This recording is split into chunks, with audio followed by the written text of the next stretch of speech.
கர்த்தருக்கு பிரியமானவர்களே, பிதா இயேசு கிறிஸ்துவை உலகத்திற்கு அனுப்பும்போது அவரை குறித்து ஒரு திட்டத்தை வைத்திருந்தார்.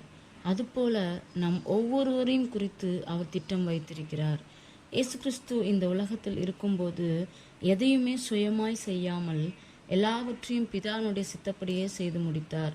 நாம் தேவனில் வளர வேண்டுமானால் நம் சொந்த விருப்பங்களை குறித்தே சிந்திக்காமல் தேவ சித்தத்தை தேடி அறிந்து கொள்ள வேண்டும்.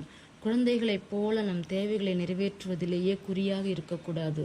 நாம் எடுக்கும் ஒவ்வொரு தீர்மானமும் தேவனிடத்திலிருந்து தான் வருகிறதா என்ற ஞானத்தோடு பரிசுத்த ஆவியானவரின் துணையோடு நாம் உணர வேண்டும்.